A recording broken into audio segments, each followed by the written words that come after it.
जय बाबा केदार, जय बाबा केदार, जय बाबा केदार।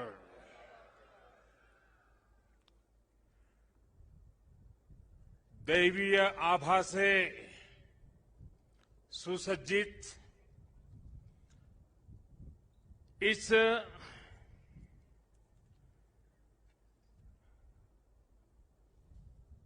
पवित्र कार्यक्रम में हमारे साथ मंच पर उपस्थित सभी वरिष्ठ महानुभाव, इस पावन पवित्र भूमि पर पहुंचे हुए सभी श्रद्धालुगण, आप सबको आदरपूर्वक मेरा नमस्कार।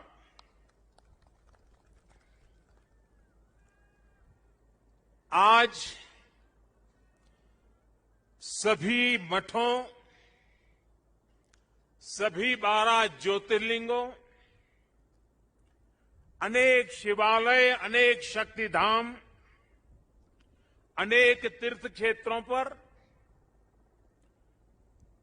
देश के गणमान्य महापुरुष, पूज्य संतगण, पूज्य शंकराचार्य परंपरा से जुड़े हुए सभी वरिष्ठ ऋषि मनीषी और अनेक श्रद्धालु भी देश के हर कोने में आज केदारनाथ की इस पवित्र भूमि के साथ,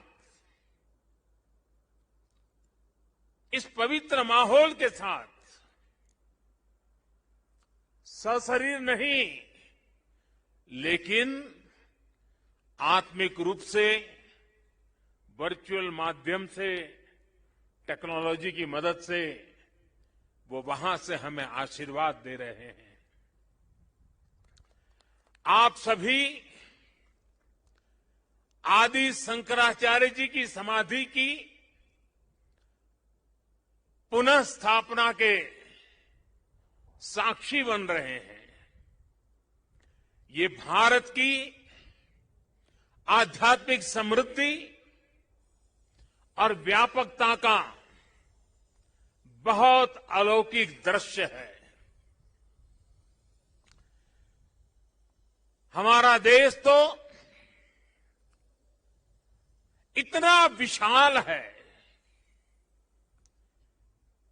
इतनी महान ऋषि परंपरा है, एक से बढ़कर एक तपस्वी आज भी भारत के हर कोने में आध्यात्मिक चेतना को जगाते रहते हैं। ऐसे अनेक संतगण आज देश के हर कोने में और यहां भी हमारे साथ जुड़े हुए हैं। लेकिन संबोधन में अगर मैं सिर्फ उनका नामोल्लेख करना चाहूं तो भी शायद एक सप्ताह कम पड़ जाएगा, और अगर एकाध नाम छूट गया तो शायद मैं जीवन भर किसी पाप के बोझ में दब जाऊंगा। मेरी इच्छा होते हुए भी मैं इस समय सभी का नामोल्लेख नहीं कर पा रहा हूं, लेकिन मैं उन सबको आदरपूर्वक प्रणाम करता हूं। वे जहां से इस कार्यक्रम में जुड़े हैं, उनके आशीर्वाद हमारी बहुत बड़ी शक्ति है। अनेक पवित्र कार्य करने के लिए उनके आशीर्वाद हमें एक शक्ति देंगे, ये मेरा पूरा भरोसा है।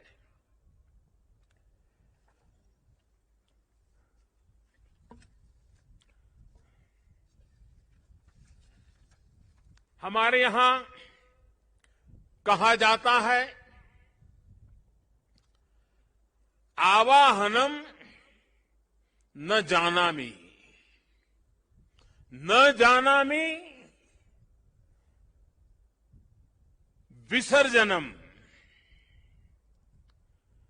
पूजाम चैव न जानामि क्षमस्व परमेश्वरम। इसलिए मैं हृदय से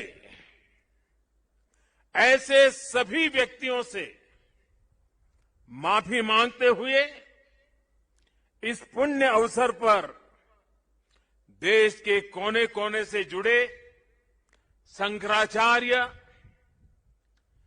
ऋषिगण,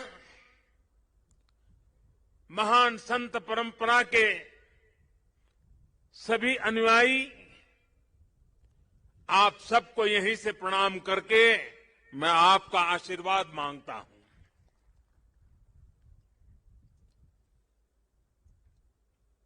साथियों, हमारी उपनिषदों में आदि शंकराचार्य जी की रचनाओं में कई जगह नेति नेति, जब भी देखो नेति नेति, एक ऐसा भाव विश्व, नेति नेति कहकर एक भाव विश्व का विस्तार दिया गया है।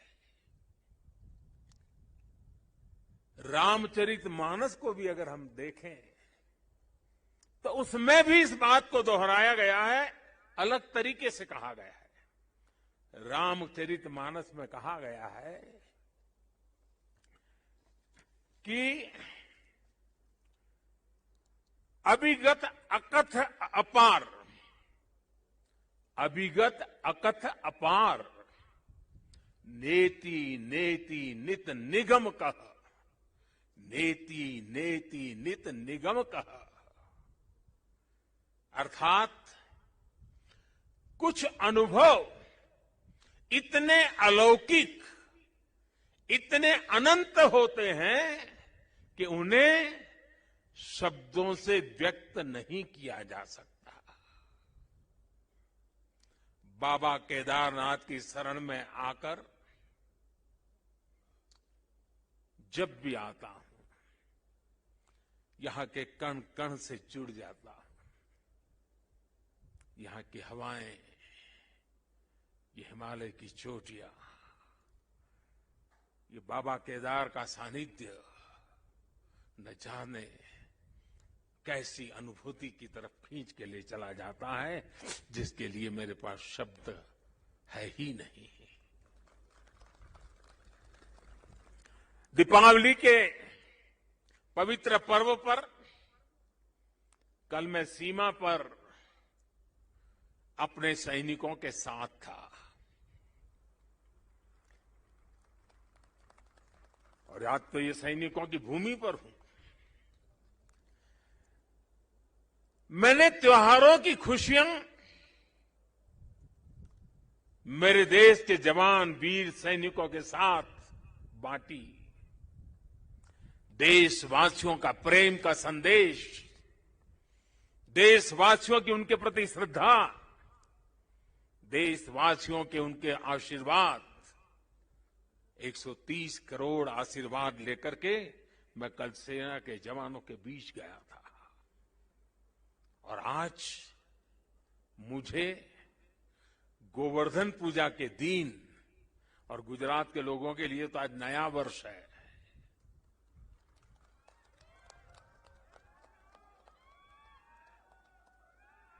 गोवर्धन पूजा के दिन केदारनाथ जी में दर्शन पूजन करने का मुझे सौभाग्य मिला है।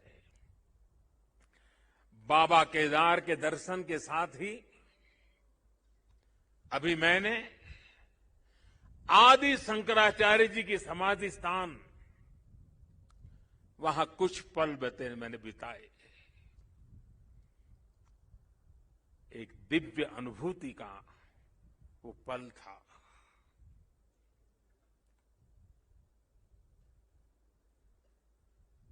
सामने बैठते ही लग रहा था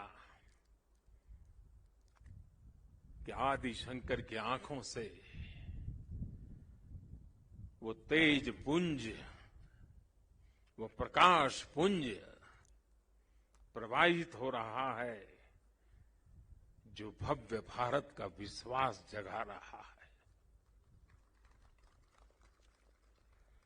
शंकराचार्य जी की समाधि एक बार फिर और अधिक दिव्य स्वरूप के साथ हम सबके बीच है।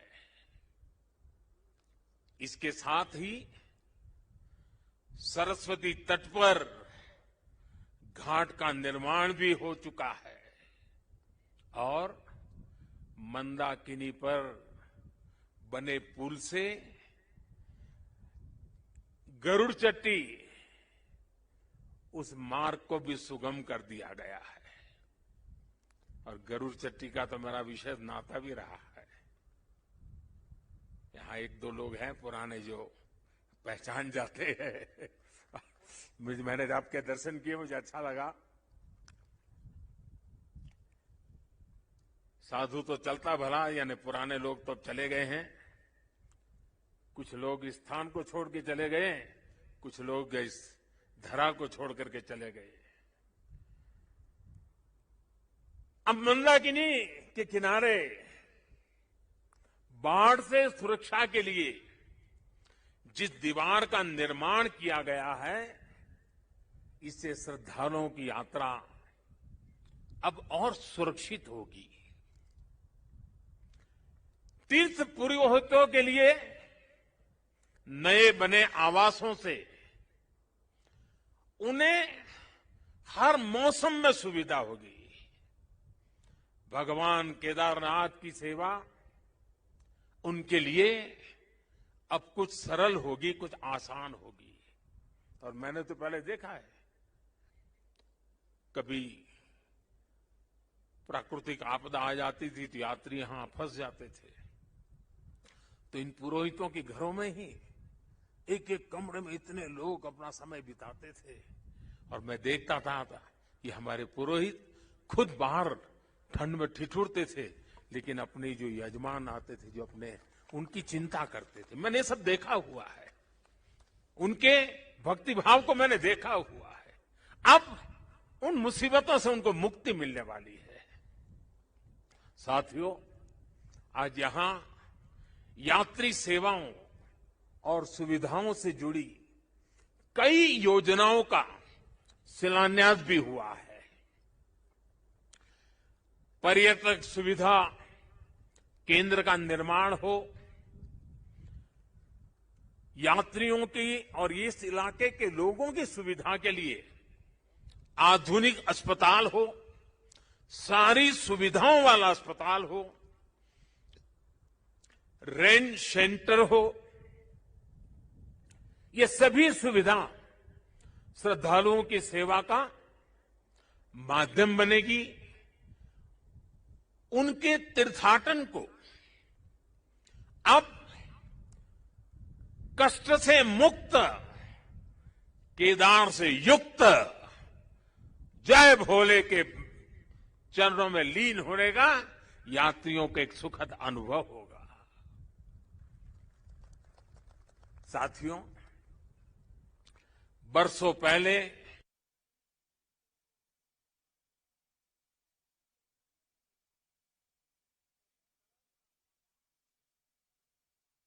नुकसान यहां हुआ था, वो अकल्पनीय था। मैं मुख्यमंत्री तो गुजरात का था,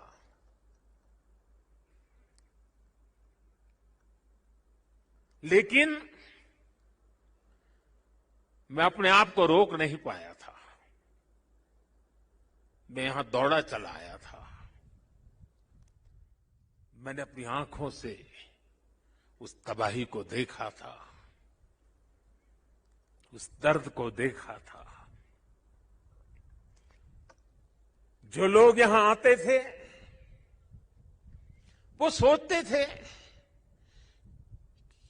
कि क्या अब ये हमारा केदार धाम या हमारा केदारपुरी फिर से उठ खड़ा होगा क्या? लेकिन मेरे भीतर की आवाज कह रही थी, ये पहले से अधिक आन बान शान के साथ खड़ा होगा।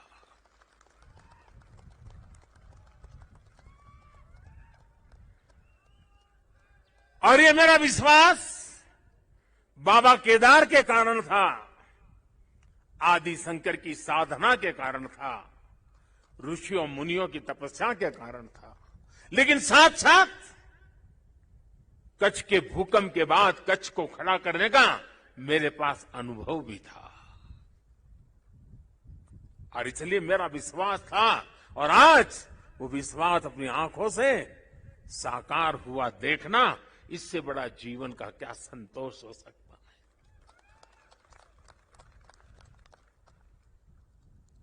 मैं इसे अपना सौभाग्य मानता हूं कि बाबा केदार ने, संतों के आशीर्वाद ने, इस पवित्र धरती ने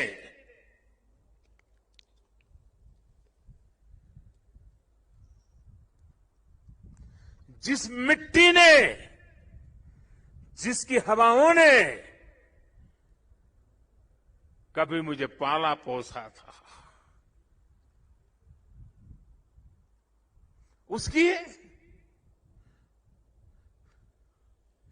सेवा करने का सौभाग्य मिलना, इससे बड़ा जीवन का पुण्य क्या होता है।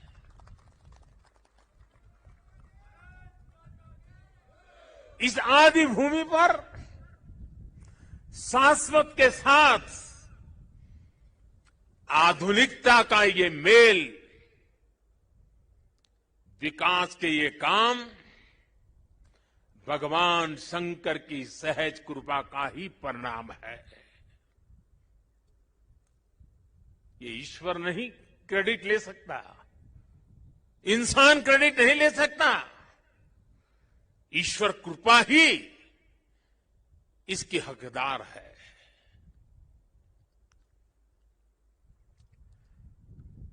मैं इस पुनीत प्रयासों के लिए उत्तराखंड सरकार का, हमारे ऊर्जावान नौजवान मुख्यमंत्री धामी जी का, और इस कामों की जिम्मेदारी उठाने वाले सभी लोगों का भी आज हृदय से धन्यवाद करता हूं, जिन्होंने एड़ी चोटी का जोर लगा करके इस सपनों को पूरा किया है। मुझे पता है यहां बर्फबारी के बीच भी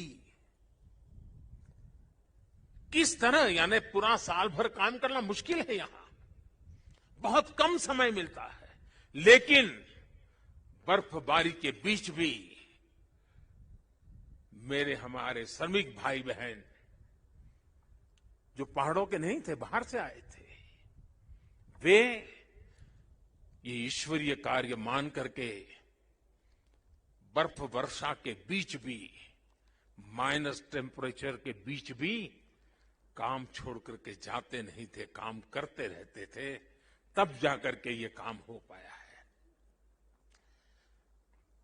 मेरा मन यहां लगा रहता था, तो मैं बीच बीच में ड्रोन की मदद से, टेक्नोलॉजी की मदद से, मेरे दफ्तर से यहां का पूरा मैं एक प्रकार से वर्चुअल यात्रा करता था। लगातार मैं उसकी बारीकियों को देखता था, काम कितना पहुंचा, महीने भर पहले कहां थे, इस महीने कहां पहुंचे, लगातार देखता था। मैं केदारनाथ मंदिर के सभी रावल और सभी पुजारियों का भी आज विशेष रूप से आभार प्रकट करना चाहता हूं, क्योंकि उनके सकारात्मक रवैये के कारण, उनके सकारात्मक प्रयासों के कारण, और उन्होंने परंपराओं का जो हमारा मार्गदर्शन करते रहे, उसके कारण हम इसको, इस पुरानी विरासत को भी बचा पाए और आधुनिकता भी ले पाए। और इसके लिए मैं इन पुजारियों का, रावल परिवारों का हृदय से आभार व्यक्त करता हूं। आदि शंकराचार्य जी के विषय में हमारे विद्वानों ने कहा है, शंकराचार्य जी के लिए हर विद्वान ने कहा है शंकरो शंकरः साक्षात, अर्थात आचार्य शंकर साक्षात भगवान शंकर का ही स्वरूप थे।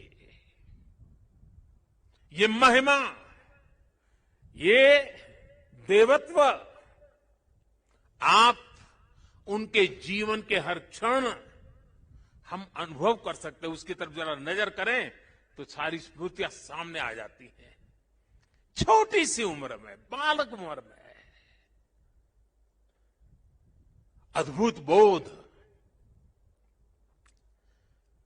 बाल उम्र से ही शास्त्रों का, ज्ञान का, विज्ञान का निरंतर चिंतन, और जिस उम्र में एक साधारण मानवी साधारण रूप से संसार की बातों को थोड़ा देखना समझना शुरू करता है, थोड़ी जागृति का प्रारंभ होता है, उस उम्र में वो वेदांत की गहराई को, उसके गुढ़ार्थ को सांगोपांग विवेचन, उसकी व्याख्या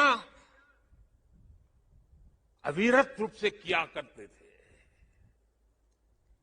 ये शंकर के भीतर साक्षात, शंकर के भीतर साक्षात शंकरत्व का जागरण के सिवा कुछ नहीं हो सकता है। ये शंकरत्व का जागरण था। यहां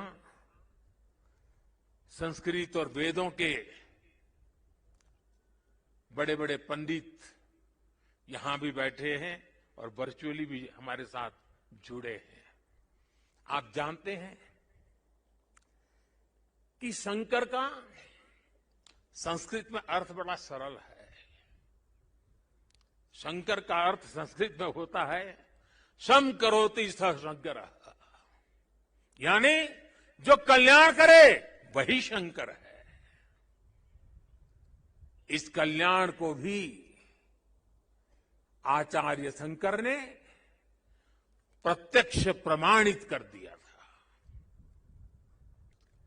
उनका पूरा जीवन जितना असाधारण था, उतना ही वो जनसाधारण के कल्याण के लिए समर्पित थे।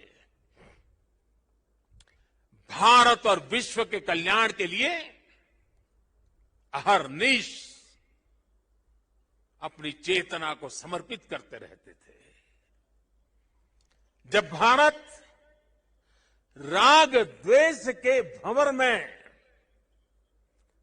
फंस करके अपनी एकजुटता को खो रहा था, तब यानी कितना दूर का संत देखते हैं, तब शंकराचार्य जी ने कहा था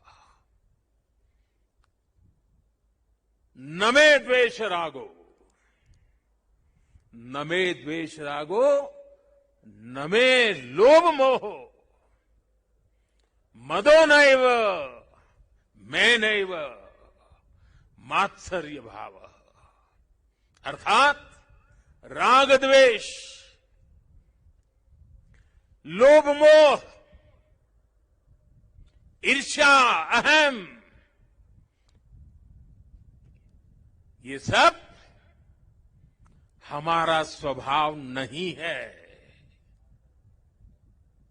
जब भारत की जाति पंथ की सीमाओं से बाहर देने की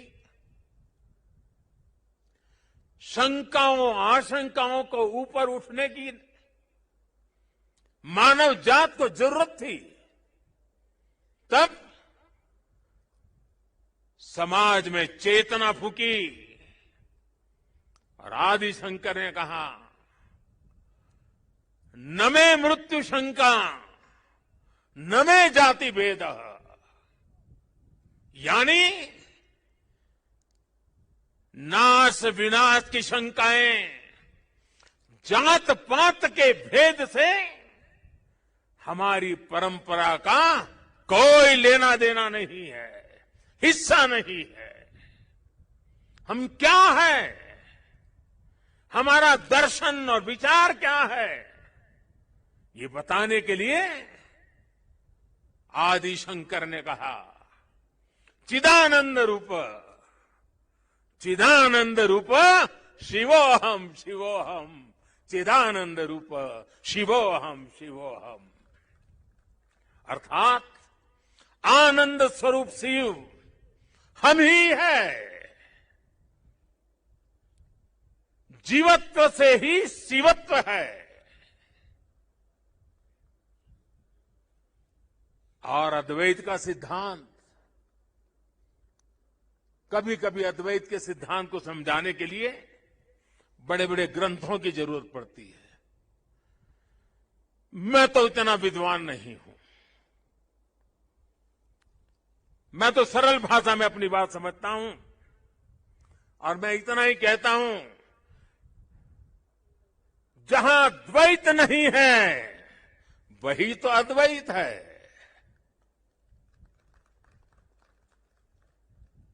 शंकराचार्य जी ने भारत की चेतना में फिर से प्राण फूके और हमें हमारी आर्थिक परमार्थिक उन्नति का मंत्र दिया।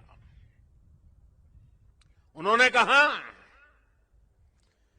ज्ञान विहीन, देखिए ज्ञान की उपासना क्या महिमा हमारा कितना महत्व रखता है। ज्ञान विहीन सर्वमतेन मुक्तिम न भजति जन्मशतेन, यानी कि दुख कष्ट और कठिनाइयों से हमारी मुक्ति का एक ही मार्ग है और वो है ज्ञान। भारत की ज्ञान की, विज्ञान और दर्शन की जो कालातीत परंपरा है, उसे आदि शंकराचार्य जी ने फिर से पुनर्जीवित किया, चेतना भर दी। साथियों, एक समय था जब अध्यात्म को, धर्म को केवल रूढ़ियों से जोड़कर, कुछ ऐसी गलत मर्यादा और कल्पनाओं में जोड़कर देखा जाने लगा था। लेकिन भारतीय दर्शन तो मानव कल्याण की बात करता है,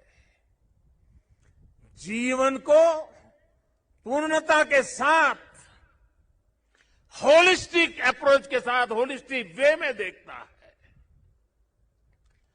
आदि शंकराचार्य जी ने समाज को इस सत्य से परिचित कराने का काम किया। उन्होंने पवित्र मठों की स्थापना की, 4 धामों की स्थापना की, 12 ज्योतिर्लिंगों का पुनर्जागृति का काम किया। उन्होंने सब कुछ त्याग कर देश, समाज और मानवता के लिए जीने वालों की एक सशक्त परंपरा खड़ी की।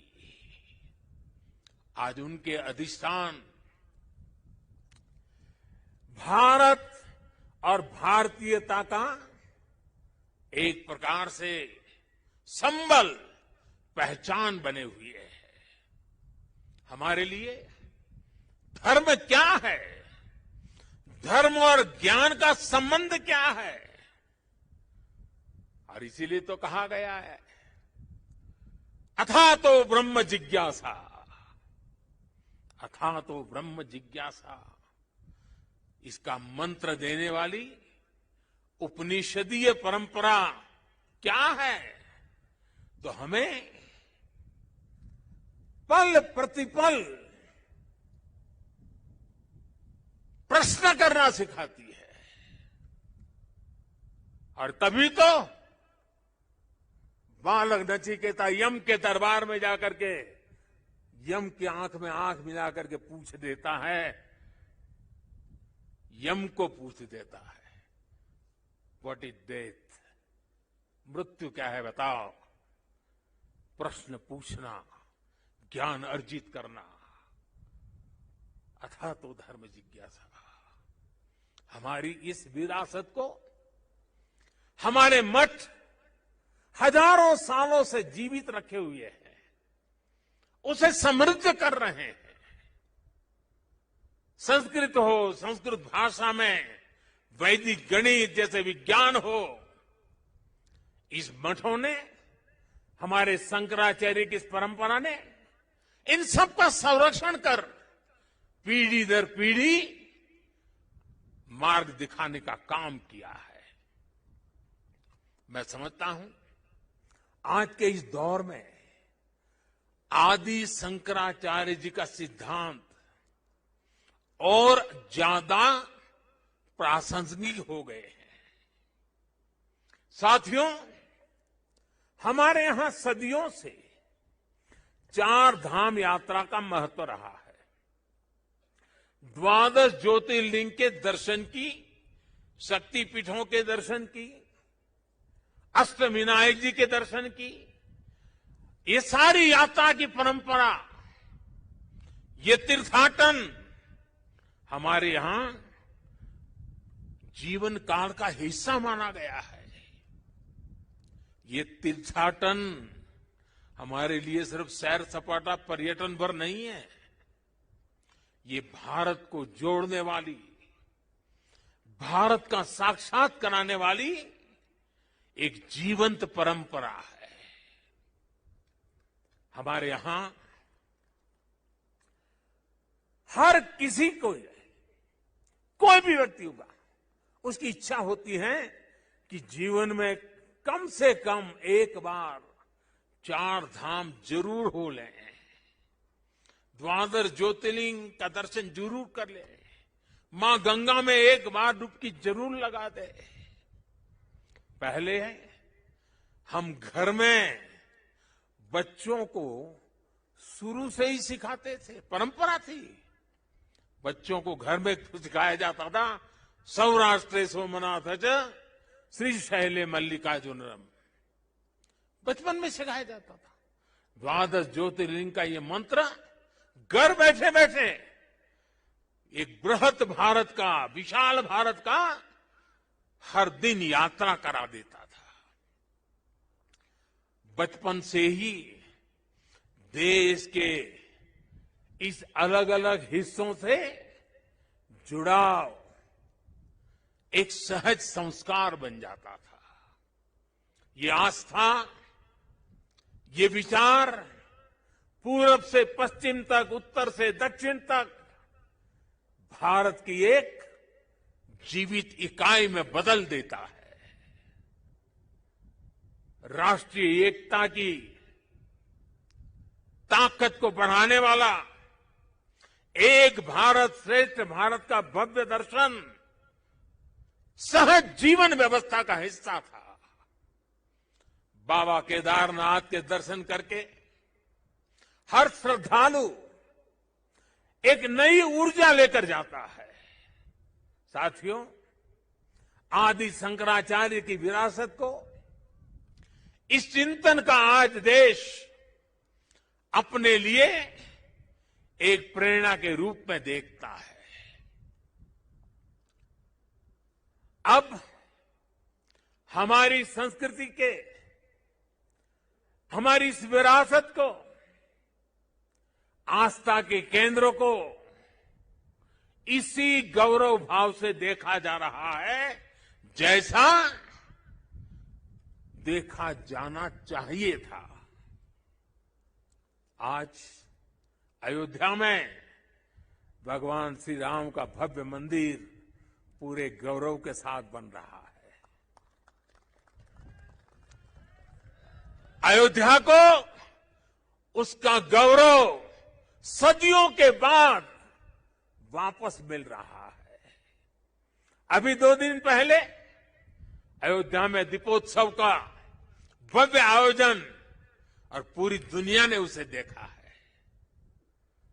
भारत का प्राचीन सांस्कृतिक स्वरूप कैसा रहा होगा, आज हम इसकी कल्पना कर सकते हैं। इसी तरह उत्तर प्रदेश में ही काशी का भी कायाकल्प हो रहा है। विश्वनाथ धाम का कार्य बहुत तेज गति से अब तो पूर्णता की तरफ आगे बढ़ रहा है। बनारस में सारनाथ, नजदीक में कुशीनगर, बोध गया, यहां सब जगह पे एक बुद्ध सर्किट के अंतर्राष्ट्रीय पर्यटन को आकर्षित करने के लिए, विश्व के बुद्ध के भक्तों को आकर्षित करने के लिए एक बहुत तेजी से काम चल रहा है। भगवान राम से जुड़े जितने भी तीर्थ स्थान हैं, उनको भी जोड़ करके एक पूरा सर्किट बनाने का काम भी आज चल रहा है। मथुरा वृंदावन में भी विकास के साथ साथ यहां की शुचिता, पवित्रता को लेकर संतों की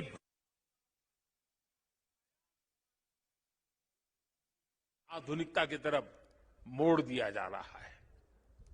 इतना सब आज इसलिए हो रहा है क्योंकि आज का भारत आदि शंकराचार्य जैसे हमारे मनीषियों के निर्देशों में श्रद्धा रखते हुए, उस पर गौरव करते हुए आगे बढ़ रहा है। साथियों, इस समय हमारा देश आजादी का अमृत महोत्सव भी मना रहा है। देश अपने भविष्य के लिए, अपने पुनर्निर्माण के लिए नए संकल्प ले रहा है। अमृत महोत्सव के इस संकल्पों में से आदि शंकराचार्य जी को हम एक प्रकार से अपनी बहुत बड़ी प्रेरणा के रूप में देख सकते हैं। अब देश अपने लिए बड़े लक्ष्य तैयार करता है। कठिन समय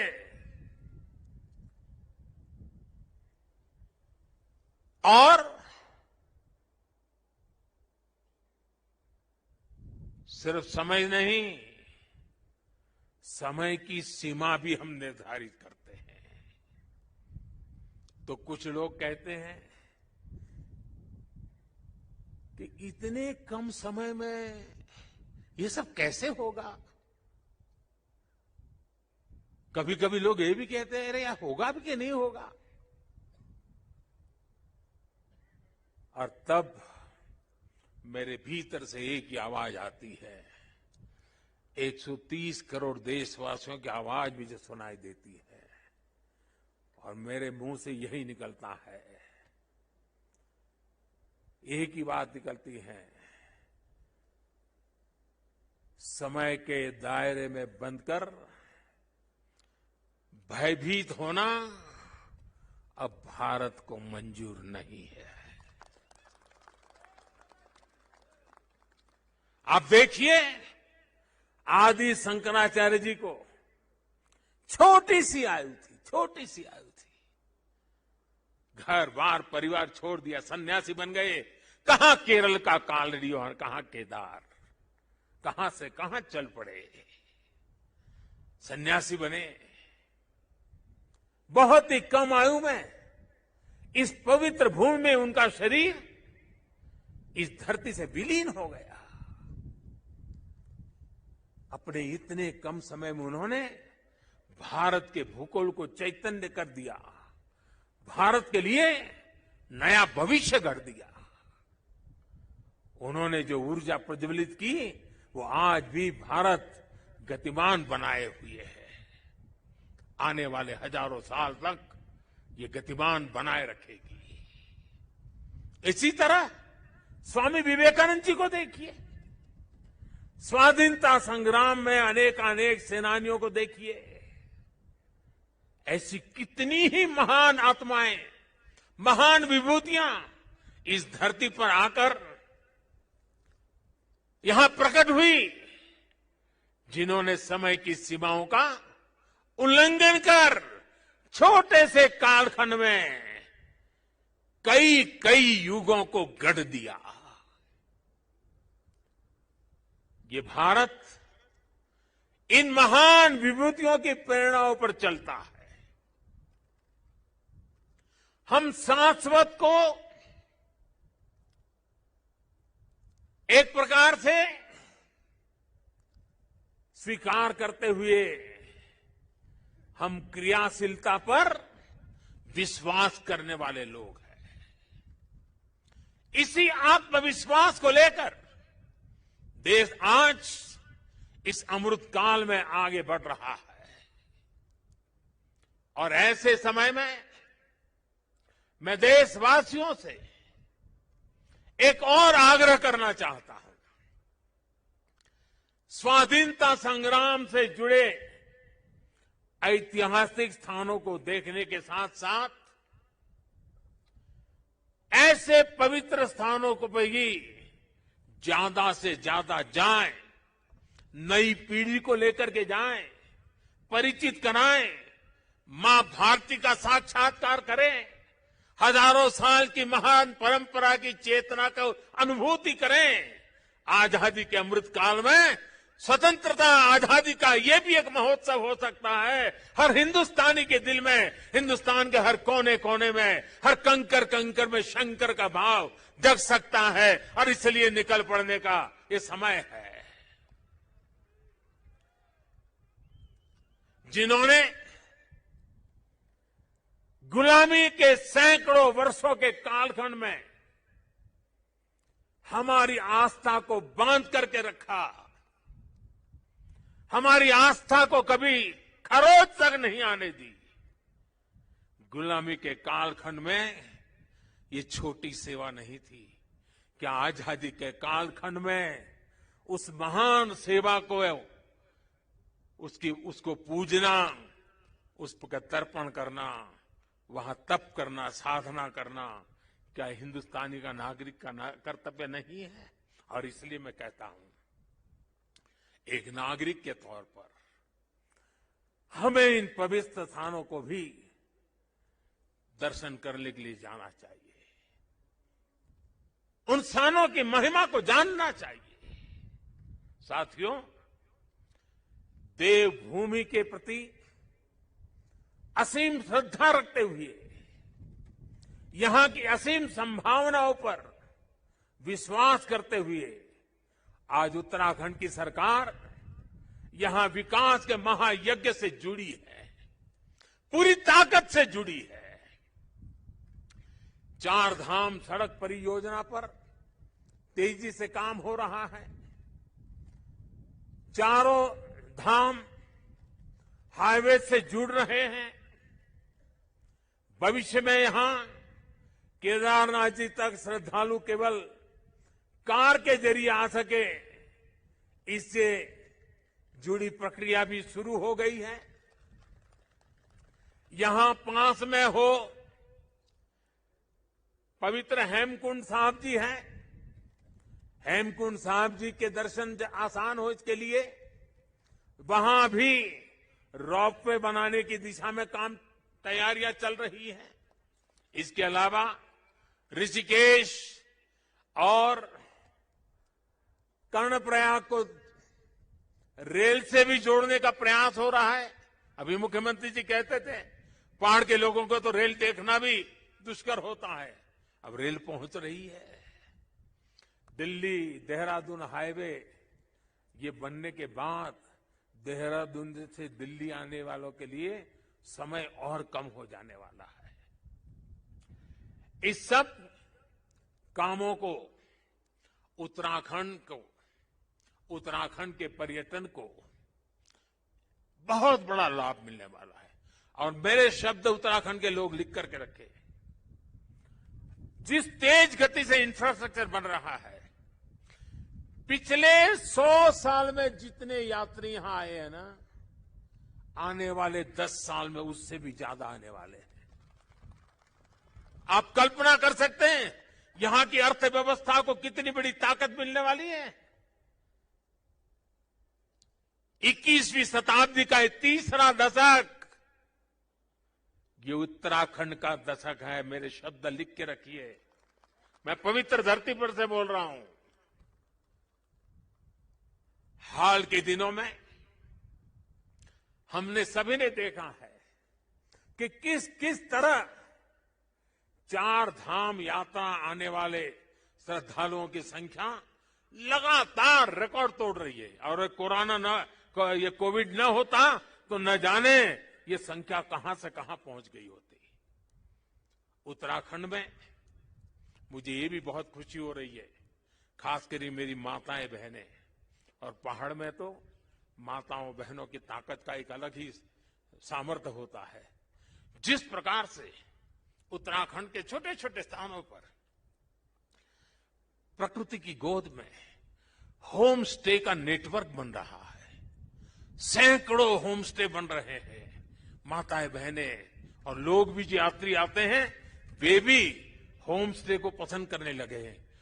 रोजगार भी मिलने वाला है, स्वाभिमान से जीने का अवसर भी मिलने वाला है। यहां की सरकार जिस तरह विकास के कार्यों में जुटी है, इसका और एक लाभ हुआ है। यहां वरना तो हम हमेशा सुनते थे पहाड़ का पानी और पहाड़ की जवानी कभी पहाड़ के काम आती नहीं। मैंने इस बात को बदला है। अब पानी भी पहाड़ को काम आएगा, जवानी भी पहाड़ को काम आएगी। पलायन रुकना है। एक के बाद एक जो निर्णय हो रहे हैं, पलायन रुकना है। मान के चलिए साथियों, मेरे नौजवान दोस्तों, ये दशक आपका है, उत्तराखंड का है, उज्जवल भविष्य का है। बाबा केदार के आशीर्वाद हमारे साथ है।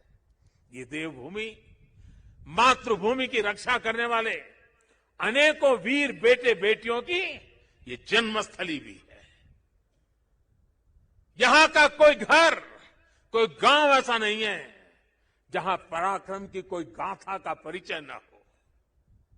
आज देश जिस तरह अपनी सेनाओं का आधुनिकीकरण कर रहा है, उन्हें आत्मनिर्भर बना रहा है, उससे हमारे वीर सैनिकों की ताकत और बढ़ रही है। आज उनकी जरूरत को, उनकी अपेक्षाओं को, उनके परिवार की आवश्यकताओं को बहुत प्राथमिकता देकर के काम किया जा रहा है। ये हमारे ही सरकार है जिसने वन रैंक वन पेंशन की 4 दशक पुरानी मांग को पिछली शताब्दी की मांग इस शताब्दी में मैंने पूरी की। मुझे संतोष है, मेरे देश की सेना के जवानों के लिए मुझे सेवा करने का मौका मिला। इसका लाभ तो उत्तराखंड के करीब करीब हजारों परिवारों को मिला है, निवृत्त सैनिक परिवारों को मिला हुआ है। साथियों, उत्तराखंड ने कोरोना के खिलाफ लड़ाई में जिस तरह का अनुशासन दिखाया, वो भी बहुत अभिनंदनीय है, सराहनीय है। भौगोलिक कठिनाइयों को पार कर आज उत्तराखंड के लोगों को 100% सिंगल डोज का लक्ष्य हासिल कर लिया है। ये उत्तराखंड को ताकत का दर्शन कराता है, उत्तराखंड के सामर्थ्य को दिखाता है। और जो लोग पहाड़ों से परिचित हैं ना, उनको पता है कि काम आसान नहीं होता है। घंटों घंटों तक पहाड़ की चोटियों पर जाकर के 2 या 5 परिवार को वैक्सीनेशन दे करके रात रात चल करके घर पहुंचना होता है। कष्ट कितना होता है मैं अंदाज लगा सकता हूं। उसके बाद भी उत्तराखंड ने काम किया है। क्यों? उत्तराखंड के एक एक नागरिक की जिंदगी बचानी है। और इसके लिए मुख्यमंत्री जी, आपको, आपकी टीम को मैं बधाई देता हूं। आज मुझे विश्वास है कि जितनी ऊंचाइयों पर उत्तराखंड बसा है, जितनी ऊंचाइयों पर उत्तराखंड बसा है, उससे भी ज्यादा ऊंचाइयों को मेरा उत्तराखंड हासिल करके रहेगा।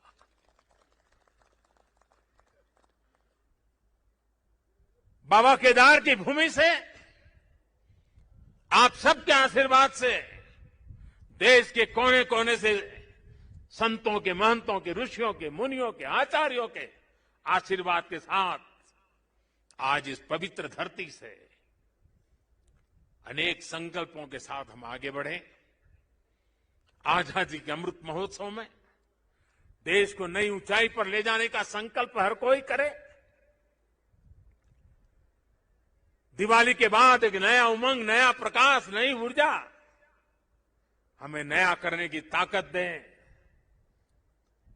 मैं एक बार फिर भगवान केदारनाथ के चरणों में, आदि शंकराचार्य जी के चरणों में प्रणाम करते हुए आप सभी को मैं एक बार फिर दिवाली के इस महापर्व से लेकर के छठ पूजा तक अनेक पर्व आ रहे हैं, अनेक पर्वों के लिए अनेक अनेक शुभकामनाएं देता हूं।